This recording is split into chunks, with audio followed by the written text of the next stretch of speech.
महोत्सव कार्यक्रम का अंतिम दिन आज विजयदशमी का दिन है और इसी के साथ आज लखीमपुर राम और रावण की सेना का महासंग्राम चला हुआ। आप देख सकते हैं सीधे से मेला ग्राउंड से किस तरीके से यहाँ पर राम की सेना और लक्ष्मण की सेना डटी हुई है। मौके पे हम सीधा आपको मौके का कवरेज दिखा रहे हैं। आप देख सकते हैं किस तरीके और रावण की सेना लड़ाई के लिए तैयार हो गई है। लक्ष्मण जी को मूर्छित करने का मेरा केवल इतना ध्येय था, क्योंकि रामादल में अगर कोई मुझे परास्त कर सकता था तो केवल लक्ष्मण परास्त कर सकते थे, क्योंकि मुझे ये वरदान है जो 14 वर्षों तक सोएगा नहीं ही मेरा वध कर सकता है। और लक्ष्मण जी ही एक ऐसे भक्त हैं राम के और उनके भाई हैं जो केवल मुझे परास्त कर सकते हैं। आज आपने युद्ध में देखा कि जब लक्ष्मण जी ने मुझे पूरी तरह से परास्त करने का प्रयास किया और मैं भी थक गया, तब मैंने अपनी शक्ति का संधान किया। उस शक्ति की काट केवल हमारे लंका में सुषेण वैद्य के पास है। अगर उसने वो भेद बता दिया तो ही लक्ष्मण बच सकते हैं, अन्यथा लक्ष्मण को कोई बचाने वाला नहीं है। अगर आपको ये भेद कैसे पता चला कि 14 वर्ष जो जगह होगा वही मार सकता है? क्योंकि मैंने जब इंद्र को परास्त किया था तो इंद्र को परास्त करने के बाद में मुझे मेघनाद और इंद्रजीत की उपाधि मिली थी। वहीं से मुझे मालूम हुआ था कि इस मेघनाद का वध वही कर सकता है जो 14 वर्ष तक सोएगा नहीं, हमेशा जागता रहेगा, वही मेरा वध कर सकता है। विभीषण जो कि हमारे काका श्री, उनसे हमारा कहना यही है कि अगर हमारे परिवार में कितना ही मनमुटाव हो जाए, परंतु अपने परिवार में अगर विघटन हो गया तो तीसरी शक्ति उसका फ़ायदा उठा सकती है। इसलिए मैं यही कहना चाहूँगा कि अपने परिवार में कितनी भी आसक्तियाँ, कितनी भी लड़ाई झगड़े हों, परंतु अपने परिवार के सभी लोग एकजुट होने चाहिए और बाहरी शक्तियों का सामना करना चाहिए। विभीषण जी ने आप परिवार से क्यों अलग हुए? विभीषण जी चूँकि जैसा कि हमारे महाराज ने बताया था कि हम लोग निशाचर हैं और हम लोगों के मन में केवल तामसिक शक्तियाँ उत्पन्न रहती हैं। उन तामसिक शक्तियों के वशीभूत हो करके हम लोग भगवान का भजन नहीं कर सकते हैं। और हम लोगों का उद्धार तभी होगा जब हम किसी दैवी शक्ति के हाथों मारे जाएंगे, और वो दैवी शक्ति केवल भगवान श्री राम है, क्योंकि ये हम सब जान चुके हैं। क्योंकि जो खर और दूषण थे उनको केवल भगवान के अलावा कोई दूसरा नहीं मार सकता था। जब खरदूषण का वध हो गया तब रावण भी जान गया कि खरदूषण तो मेरे समान बलवान था, उसको केवल भगवान के अलावा कोई नहीं मार सकता है। इसका मतलब भगवान ने अवतार ले लिया है। क्या नाम है आपका? मैं लंकाधिराज महाराजा रावण हूँ। आज आपके राज्य में क्या हो रहा है? हमारे राज्य में सब अमन चल रहा है। हमारे सैनिक सब स्वस्थ हैं, मस्त हैं, खाते पीते तंदुरुस्त घूम रहे हैं। आज आपके राज्य में श्री राम प्रभु की सेना ने आक्रमण कर दिया। नहीं, आक्रमण जब युद्ध चल रहा है तो वह लोग अपना आक्रमण करेंगे, हमारी सेना उन पर आक्रमण करेगी। ये तो युद्ध का नियम ही है। क्या लगता है प्रभु राम की सेना जीतेगी, आपकी सेना विजयी होगी? अब ये तो युद्ध के उपरांत ही पता चलेगा कि राम की सेना जीतेगी या मेरी सेना जीतेगी।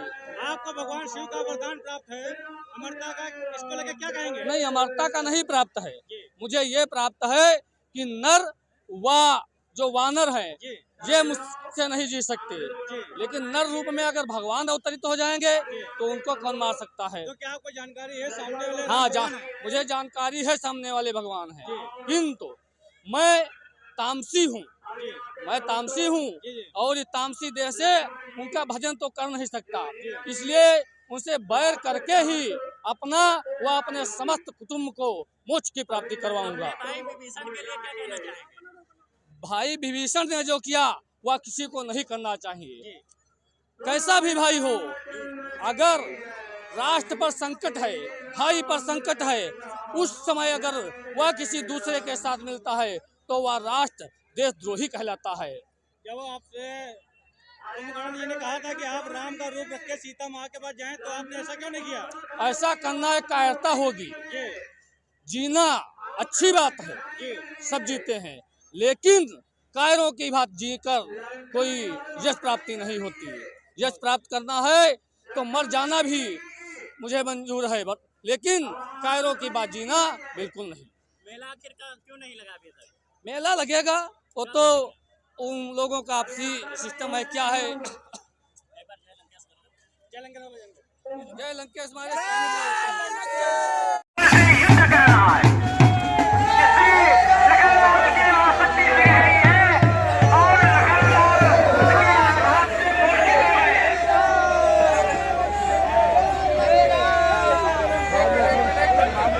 लड़कियों जो है लग गई है, अब जो है उनको जो है उनकी सेना, भारत सेना, भानु सेना सब जो है भगवान के सामने तैयार है। उसके बाद वहाँ पे लिए रावण पहुंच चुके हैं, जो कि रावण के भ्राताश्री हैं, और जो कुंभकर्ण उसको वरदान प्राप्त है कि 6 महीने सोएगा और 6 महीने जगेगा। देख सकते हैं कि कुंभकर्ण की सवारी अब मौके से निकल रही है।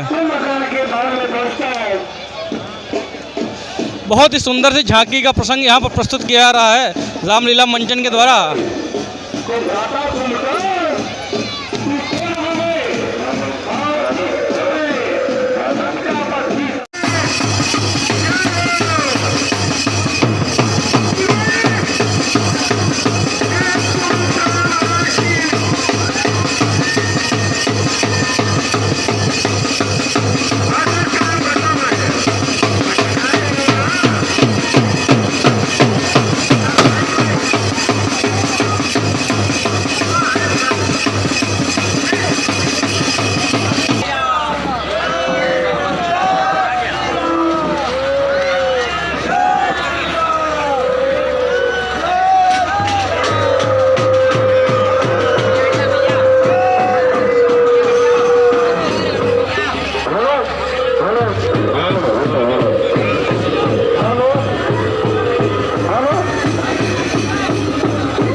करके भाले और भाले वाली काम के समान